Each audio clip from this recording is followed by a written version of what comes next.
প্রতিদিন কিছু না কিছু এমন ঘটছে যার জন্য আর এই বাড়িতে থাকা দায় হয়ে যাচ্ছে। মনে হচ্ছে রাস্তায় গেলে এবার শান্তি পাবো। কি আর বলবো বলো, যাবোই বা কোথায়? কিন্তু এমন এক একটা ঘটনা ঘটছে যে সত্যি বাড়িতে আর থাকা যাচ্ছে না। তা যা হোক, একটু পরে তো তোমরা জানতেই পারবে কি হয়েছে, কেনই বা এরম বলছি। তার আগে সবাইকে গুড মর্নিং। তোমরা সবাই কেমন আছো? আশা করি সকলেই খুব ভালো আছো। আমি একদম ভালো নেই, মানে ভালো থাকতে পারছি না, ইচ্ছে করলেও থাকতে পারছি না। যাই হোক, ভালো থাকি আর না থাকি, সকালবেলা উঠে তো কাজকর্মগুলো করতেই হবে। আর দেখতেই পাচ্ছ আজকে আমার মেয়ে আমার পেছন পেছন ঘুরছে। এখানে আমি কোনো কারণে ক্যামেরাটা অন করেছিলাম, কিন্তু ভুলে গিয়েছিলাম যে কিসের জন্য অন করেছি। তো মহারানী ক্যামেরা অন দেখতেই চলে এসে ক্যামেরার সামনে ব্রাশ করতে। ইদানিং ওকে নিজে নিজে একটু ব্রাশ করতে দিই, তারপরে ওকে আমি বাকিটা করিয়ে দিই। আর এখানে দেখো, আমি চুল আজাতে হঠাৎ করে খেয়াল করলো যে এরকম জানলার সামনে দাঁড়িয়ে কেন ব্রাশটা করছে। তারপরে জানলার দিকে তাকাতেই তো পুরো আমি অবাক। ওরে বাপরে, কখন যে আমি ভিডিও অন করেছি আমি নিজেই জানি না। বা ও অন করেও থাকতে পারে, কেন কি এখন ও সবই অন করতে পারে। তো যাই হোক, ওকে একটু টোন কেটে আমি ভিডিওটা অফ করে দিলাম, তারপর চলে গেলাম। এবার ঘরদোর মুছবো, গোছাবো, এইসব করতেও অনেকটা টাইম লাগে। আর যেহেতু ওকে খাওয়াতে খাওয়াতে আজকে দেরি হয়ে গেছিলো, আর ও খেতেও একটু লেট করে বলে আজকে জেনে বুঝে ওকে আর পিসি বাড়ি পাঠালাম না। বললাম এটা তোমার শাস্তি, তুমি যত লেট করে খাবে সেদিনকে পিসি বাড়ি যাবে না। তাই শ্বশুরমশাই একাই চলে গেছে, আর ও রয়ে গেছে এই বাড়িতে। এবার হাতে হাতে যেটুকু আমার করবে, শুধু এইটাই না যে ও প্রচুর দুষ্টুমি করে, হাতে হাতে প্রচুর কাজ করে যায়। তো যাই হোক, এখানে আমি ঘর দুয়ার একটু মোছামুছি করে নিচ্ছি। দেখতে পাচ্ছ যেই ন্যাতাটা যে দিয়ে আমি মুছছি, সেই ন্যাতাটাও ওই এনে দিয়েছে। ঘরে থাকলে কিন্তু সুবিধাই হয়, কিন্তু যদি চোখের আড়াল হয়েছে তাহলে কিছু না কিছু কীর্তিও করবেই। তো এখানে বলতে বলতে শহরের কাজকর্ম করতে করতে ইচ্ছে করছে না চলে যাই। এমন একটা ঘটনা ঘটছে যার মানে ঘরে থাকা যাচ্ছে না। আমি কেন, কেউই ঘরেতে আর থাকতে পারছে না। যাই হোক, টিভি ফিভি অনেকদিন পর মোছামুছি করলাম, ভাবছিলাম অনেকদিন ধরে মুছবো কিন্তু মোছাই হচ্ছে না। আর এখানে মেয়েকে দিয়ে দিলাম শ্বশুরমশাইয়ের জলের বোতলটা ভরে আনার জন্য। এই টুকটাক কাজগুলো করি, ওকে দিয়েই করাই, কারণ করলে হ্যাবিট থাকবে। না হলে বড় হলে যাই বলবো এটা করো, তখনই মুখের উপর না বলে দেবে। যাই হোক, সমস্ত কাজ করবে, ঘর ঝাড়াঝাড়ির পালা। আর একটু তাড়াতাড়িও কাজ করতে হবে, কারণ এখন পুজো টুজো বাকি আছে, পুরো রান্না বাকি আছে। আর যেহেতু মেয়ে বাড়িতে আছে, যতই হাতে হাতে করুক, কাজ করতে একটু লেটই হবে। চলো এবার ঘরটা ঝেড়ে নিই, ঝেড়ে যাব হচ্ছে চান করতে। চান টান করে সোজা তোমাদের সঙ্গে কথা বলবো।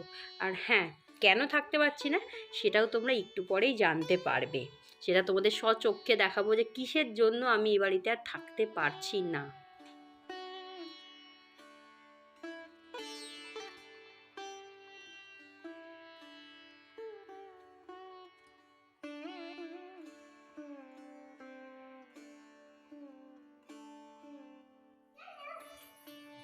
Good morning.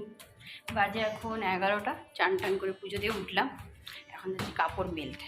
ছাদে যাওয়ার ইচ্ছে ছিল না, এই মহারানী ছাদে যেতে বলছে।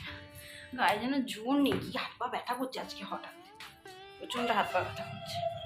যাই হোক, এখন যাই। বেশি কাপড় না, অল্প একটুখানি আছে, নিচে মেরে দিলেই হতো, কিন্তু এই যে ওপরে করে নিয়ে এলাম। আজকে আর মেঘলা মেঘলা ওয়েদারে কোনো ছিঁড়ি নেই। এই রোদ, এই গরম, এই আমাদের এখানে আবার পুকুরে এত বড় বড় 3টে মাছ মরে গেছে। এখন কাছে এসছে, দাঁড়াও তোমাদেরকেও দেখায় কি বড় বড় মাছগুলো মরে গেছে। আর একটা কোথায় গেল বাবা? ও একটা ওই ধরে চলে গেছে। দুটো কাছে আছে, একটা একটু দূরে আছে। দাঁড়াও, ক্যামেরাটা আবার এইচডি কোয়ালিটি ক্যামেরা না আমার, অত ভালো বোঝা যাবে না, তাও চেষ্টা করছি। বিরাট বড় বড় মাছগুলো গো, অনেকটা বড়। চলো দেখাই। তো বন্ধুরা দেখে না, পুকুরে বেশ বড় বড় 3খানা মাছ মারা গেছে। আর এই পুকুরে শুধু অল্প মাছ না, প্রচুর মাছ আছে, কিন্তু তার মধ্যে মনে হয় সবচেয়ে বড় যেগুলো ছিল সেগুলোই মারা গেছে। বাড়ির পাশাপাশি ভেসে আমার 2টো মাছ আমার বাড়ির একদম সামনেটা চলে গেছে, মানে নামলেই পুকুরে আমি ধরতে পারবো। তবে মাছগুলো মরা, আর একটা একটু দূরে। আর যেহেতু পুকুরে আজকাল এদিক দিয়ে নামা হয় না, সেই জন্য আর মাছগুলো ধরা হচ্ছে না। সত্যি কথা, মরা মাছ তো খাওয়া উচিত না, কিসের জন্য কী জন্য মারা গেছে বুঝতে পারছি না। আর আগে ভিডিওতে তোমাদেরকে বলেছিলাম যে বাড়ির পেছনে একটা বিড়াল মারা গেছে। তো সেই বিড়ালটা আপাতত চোখে না দেখা দিলেও তার দেহ যেহেতু এখন বুঝতেই পারছো দিন বাড়ছে, তো সেই জন্য গন্ধটাও বেড়ে যাচ্ছে। আর তারপরে মাছের একটা গন্ধ, আষ্টে গন্ধ, এই দুটো গন্ধ মিলিয়ে বাড়িতে প্রায় টেকা দায় হয়ে যাচ্ছে। যেহেতু বাড়িতে সেরকম কেউ থাকে না, আমি এখন সারাক্ষণ থাকি, বর আসে। আর যেটুকু সময়ের জন্য বর আর শ্বশুরমশাই আছে তাদেরকেও প্রচুর গন্ধ লাগছে। বুঝতেই পারছো, দু রকমের দুটো গন্ধ, মানে কতটা নাকে লাগছে, আর আমি তো রীতিমতো থাকতে পারছি না, মনে হচ্ছে কোথাও পালিয়ে যাই, রাস্তায় গেলে মনে হয় শান্তি পাবো। তবে হ্যাঁ, বাড়ির সামনের রাস্তায় না, কারণ তাতে আরও জোরে গন্ধ আছে। আর যেহেতু এখন ছাদে আছি সেই জন্য আরও বেশি গন্ধ আছে, হাওয়া চালাচ্ছে। আর এখানে দেখো মেয়ে আমার হাতে হাতে কাপড়গুলো দিয়ে দিচ্ছে, কারণ আমি বলছি যত তাড়াতাড়ি কাপড়গুলো দিয়ে নিচে যাওয়া যায় তত গন্ধটা কম লাগবে। এই গন্ধের জন্য খাওয়া দাওয়া পর্যন্ত বন্ধ হয়ে গেছে।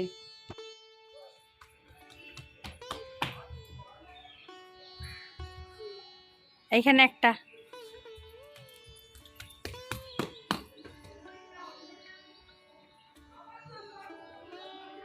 দেখি দেখি কটা পেলে ব্যাস ব্যাস কটা কটা দেখি বসিয়ে দিয়েছি হচ্ছে পড়তে। এবার অনেকে বলবে সবে তো পরীক্ষা হয়ে রেজাল্ট বেরোলো, আবার কিসের পড়া? পড়া আছে, কারণ যেটুকু মেয়ে পড়েছিল 2 সপ্তাহ ঠাম্মা দিদুন বাড়িতে কাটিয়ে আসার পর সব ভুলে গেছে। হ্যাঁ, আর তোমরা জানোই আগের বছরের পড়ার সঙ্গেই স্টার্ট করে নতুন বছরের পড়া স্টার্ট হয়, সেগুলো ভুললে তো চলবে না, তাই ভাবলাম একটু রিভাইজ দেওয়া যাক। আর যেহেতু আমি যাব হচ্ছে রান্নাঘরে, আর রান্নাঘরে যাওয়া মানে আমার মেয়ে পেছন পেছন যাবে আর উৎপাত করবে, তাই ভাবলাম যে উৎপাতটা যাতে একটু কম করে, তাই ওকে রান্না লিখতে দিয়ে দিয়েছি আর আমি চলে গেলাম রান্নাঘরে। কিন্তু রান্না করতে করতে কখন যে লেখা কমপ্লিট করে এসে নিজের কর্ম সেরে দিয়েছে বুঝতেই পারিনি। এমনকি নিজের যে পুরনো স্ক্র্যাপ বুকটা ছিল, স্কুলে যত হাতের কাজ স্ক্র্যাপ বুকে করেছে, সেই স্ক্র্যাপ বুকটা এনে পুরো ছিঁড়ে গোটা ঘর নোংরা করেছে। বলি না, ওকে ওই জন্য কোনো না কোনো কাজ দিয়ে রাখতে হয়, তাহলেও ব্যস্ত থাকে, না হলেই কিছু না কিছু করবে। আর কিছু না কিছু করা মানেই ঘর নোংরা করা। তো ঘর নোংরা, বাচ্চারা তো ঘর নোংরা করবে, সেটা অসুবিধা না। কিন্তু এই যে জিনিসটা স্ক্র্যাপ বুকটা ছিঁড়ে দিল, সেটা একটা স্মৃতি ছিল হায়ার নার্সারিতে কী কী করেছিল না করেছে, কিন্তু পুরো শেষ। হায়ার নার্সারি কী করলো না করলো কিছু আর রইল না। যাই হোক, রান্নাবান্না আমার কমপ্লিট হয়ে গেছিলো, তাই ভাবলাম ঘর ফর আবার ঝেড়ে দিই, এটা আমার নিত্যদিনের কাজ। প্রত্যেকবার সকালে যখন ঘর মুছি রান্নার পর আরেকবার যেই ঘরগুলো আমার নোংরা হয় সেইগুলো মুছে নিই।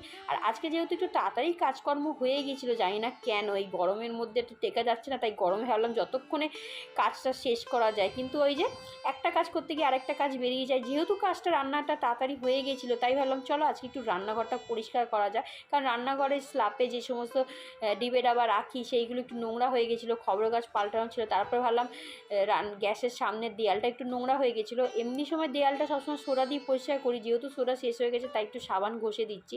তবে জানি এই সাবান দিয়ে তেল চিটানিটা যাবে না, কারণ এটা সিমেন্টের দেয়াল, আর দেয়াল যেহেতু অনেক পুরনো বাড়ি, তাই দেয়ালগুলোতে একটু ড্যাম ধরে গেছে, তারপর তেল ছিটকে তেল কিছুতেই যেতে চায় না। যাই হোক, এখন তো দেয়ালের তেল বার করছি, আর আমার কাজ করতে করতে আমার শরীর থেকে এন্তার ঘাম আর তেল বেরোচ্ছে, কী আর বলবো। এত গরম পড়েছে 2-3 দিনের মধ্যে, যেন প্রাণটা অষ্টাগত। তোমরা কে কোথায় থাকো, কেমন গরম পড়েছে? কলকাতার গরমের কথা তো আর বলতেই নেই। যারা ঠান্ডার দেশে আছো বা ঠান্ডার দেশে ঘুরতে যাচ্ছ, সেখানেই সেটেল হয়ে যাও, ঠান্ডা গরম গেলে তবে কলকাতায় এসো। আর এইটুখানি কাজ করতে করতে আমি ভেবেছিলাম আধ ঘন্টার মধ্যে হয়ে যাবে, কিন্তু কখন যে ঘড়িটা 1.5 ঘন্টা হয়ে গেল আমি নিজেই বুঝতে পারলাম না। তার মাঝখানে মেয়েকে একবার চান করিয়ে দিয়ে এলাম, কারণ ও চান করলে খেতে বসবে। ও আমাদের আগেই ওকে খেতে দিয়ে দিই, কারণ ও খেতে অনেকটা টাইম লাগে, টুকটুক করে খায়। আর যেটুকু খায় পরে আবার আমি খাওয়াই, কারণ শেষ পর্যায়ে আমাকে অন্তিম স্টেপটা নিতেই হয় খাওয়ানোর জন্য। সব ভালো, আমার মেয়ে খেতে চায় না। আজকালকার বেশিরভাগ বাচ্চারাই খেতে চায় না, যেই বাচ্চারা গপ গপ করে খেয়ে নেয় আমি তো বলি বাবা, সজলে ওদের পা দুটো ধরে নমস্কার করতে ইচ্ছে করে। যাই হোক, এখানে মেয়ে আমার বোতল একটা ভরে দিল, আর এই যে আমি চলে এসেছি ঘরটর মুছতে। রান্নাঘর অলরেডি আরেকবার মুছে নিয়েছি, আর এই যে ঘর মুছলেই আমার মেয়ে যাতায়াত করতেই হবে। আর যে লেখালেখিগুলো করেছিল সেগুলো খাতাগুলো একবার চেক করে নিলাম যে ঠিকঠাক লিখেছে কি না, না লেখা না কমপ্লিট করে নিজের অকাজ কুকাজ শুরু করে দিয়েছিল। আর হ্যাঁ, অনেকে ভাববে হয়তো আমি মপ দিয়ে ঘর মুছি না, সকালে ডেসি স্টাইলে মুছে নিয়েছিলাম, যেমন আমরা ইন্ডিয়ান স্টাইলে মুছি, এখন মপ দিয়ে মুছছি। আর এই যে আমার মেয়েও খালি বলছে যে ভেজা ঘরটা পারাস না, কিন্তু বলছে আমি শুকনো দেখে পা রাখছি। যাই হোক, এরপরে মেয়েকে দিয়ে দিয়েছিলাম হচ্ছে খেতে, আর আমি একটু গা ধুয়ে নিয়েছিলাম, যেহেতু গ্যাসটা সব পরিষ্কার করেছিলাম সাবান দিয়ে, পুরো গাটা আমার ভিজে গিয়েছিলো সাবান জল দিয়ে, তাই আবার একটু গা ধুয়ে নাইটিটা চেঞ্জ করে নিলাম, নাহলে কেমন একটা ঘেন্না করে। আর এরপরে চলে এসেছি বরের আর আমার খাবার নিতে। এই হচ্ছে সারা দিনের কাজকর্ম, সকাল থেকে যে বিকেল, আর বিকেল থেকে সন্ধে, আর রাত কখন হয়ে যায় কিছুই বুঝতে পারি না। এমনি কোনো কাজকর্ম করি না, তাই যেন আমার কত কাজ। যাই হোক, হাউসওয়াইফদের এরকমই থাকে, কোনো কাজ নেই তাও প্রচুর কাজ। তো চলো, বরমশাই গেছে চান করতে, আমি তো খাবার নিয়ে এসেছি, আর কয়েকটা জামা কাপড় আছে, এগুলোকে পাট করবো আর বসবো হচ্ছে খেতে। কারণ ভীষণ জোরে আমার খিদে পেয়েছে। গরম লাগলে কি হবে, খিদেও পাচ্ছে, আর তার উপরে মাঝে মাঝে গন্ধটা আসছে। তো চলো আজকে যাই হচ্ছে খেতে, আর এখানেই সবাইকে টাটা বলছি। দেখা হচ্ছে নেক্সট ব্লগে। ততদিন সকালে ভালো থাকো, সুস্থ থাকো। আর হ্যাঁ, তোমাদের এখানে গরম কীরকম কমেন্টে কিন্তু জানিয়ে যেও। আমার এখানে প্রচুর গরম।